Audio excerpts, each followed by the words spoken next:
A liturgia das horas nos proporciona um momento de escuta, de silêncio, de reflexão e meditação da palavra de Deus por meio dos salmos, dos cânticos e de textos bíblicos propostos. Vamos agora no quadro Bons Conselhos refletir sobre como nós devemos rezar a liturgia das horas.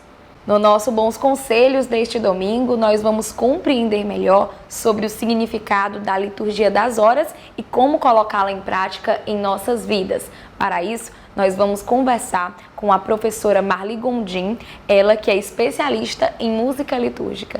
Marli, seja bem-vinda ao programa Em Tuas Mãos. Obrigada, Joyce. É um prazer estar aqui com vocês. E gostaria então que a senhora começasse explicando para a gente o que é a liturgia das horas. A liturgia das horas é uma oração muito antiga. A gente traz essa herança desde os hebreus. Os hebreus rezavam com os salmos já 1400 e alguma coisa antes de Cristo, eles já rezavam com os salmos. E a gente tem notícia registrado no segundo livro de Samuel que Davi entoava louvores a Deus. E Davi organizou todo o culto do templo de Jerusalém. E a base deles era exatamente louvar a Deus através dos salmos. Então, naquela época a gente já tinha.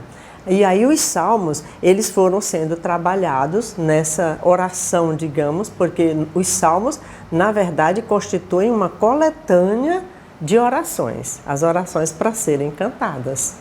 E qual a diferença, né, da oração lida para a oração cantada, que no caso são os salmos? Olha, aí a gente tem o elemento música. E a música, ela dinamiza, ela amplia, ela aprofunda no nosso ser a oração. Por isso que Santo Agostinho dizia, quem canta, reza 2 vezes. Então, a oração cantada é bem mais valiosa, ela eleva muito mais a nós.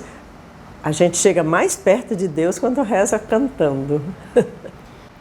E qual lugar a liturgia das horas ela ocupa dentro da liturgia da igreja? Na liturgia da igreja, nós podemos pensar na dimensão comunitária e a dimensão pessoal.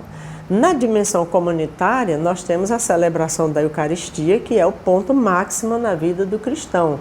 É a fonte e é o ápice de qualquer ação da igreja. E aí nós temos a mesma dimensão comunitária rezando a liturgia das horas, que nesse caso é uma celebração da palavra e fica um pouco abaixo, digamos, em grau de importância, claro, do que a Eucaristia. E a dimensão pessoal que a liturgia das horas também a gente pode rezar de maneira pessoal, individual, em preparação para o momento da celebração eucarística. E qual lugar ela deve ocupar na vida de nós cristãos? A liturgia das horas ocupa um lugar importantíssimo, porque o nome está dizendo, é liturgia das horas. A gente consagra as nossas horas, o nosso tempo a Deus. A gente agradece a Deus por tudo que Ele nos concede nesta vida. E também colocamos nesta oração nossas angústias, nossas preocupações, mas também nossas conquistas, nossas alegrias. E a importância para a vida é que a gente está em contato com a palavra de Deus todo dia e toda hora. Nós temos o quê? 6 horas canônicas. Nós temos laudes, temos 3 horas médias, temos as vésperas, temos as completas. E aí temos o ofício das leituras, que pode ser feito em qualquer horário do dia. E nesse ofício das leituras, a gente possui 2 leituras importantíssimas, porque uma é bíblica e a segunda leitura, ela é dos santos ou do magistério da igreja. A gente chama as leituras hagiográficas ou do magistério. E qual o principal benefício que essa liturgia das horas nos traz?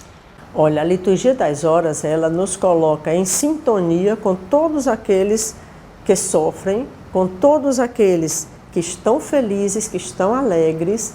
Então, ela nos coloca em sintonia com a Igreja Católica Apostólica Romana no mundo inteiro.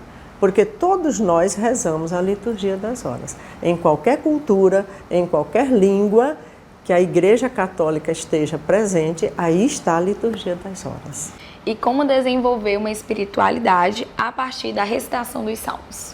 Olha, a espiritualidade que a gente desenvolve a partir dessa recitação dos salmos, a partir da liturgia das horas, é aquela espiritualidade mais centrada em Jesus Cristo. Nós somos cristãos, então a espiritualidade que nos convém é aquela que é centrada em Cristo, no mistério pascal de Cristo. Uma outra espiritualidade, ou melhor, que faz parte da nossa espiritualidade, é desenvolver a sintonia com toda a igreja.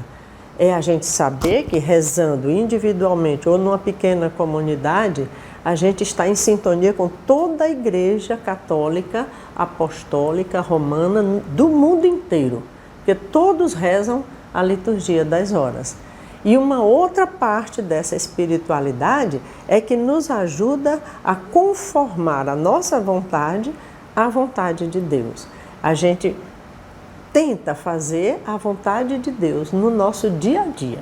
Agradecer a Deus por todas as coisas que Ele nos proporciona nessa vida. Então, Marli, eu gostaria de agradecer a sua presença aqui no programa Em Tuas Mãos. Muito obrigada por esclarecer sobre esse assunto tão importante para a nossa igreja. O prazer foi todo meu. É um prazer sempre estar junto, falando da liturgia, falando da música. Eu queria deixar mais uma dicasinha. É que o pessoal diz assim, mas é difícil rezar a liturgia das horas. Ou então, mas eu não tenho o livro da liturgia das horas. Olha, a liturgia das horas hoje, ela já é disponível nos meios eletrônicos. A gente tem aí uns aplicativos, a gente tem Católico Orante, a gente tem e-liturgia. Todos esses aplicativos têm a liturgia das horas. E tem também aquele livretinho mensal de liturgia das horas que é publicado pela Paulus. Isso sem falar dos livros de fato, de liturgia das horas, que é a oração das horas e a liturgia das horas, de fato, em 4 volumes. Então, não tem desculpa para a gente não rezar a liturgia das horas.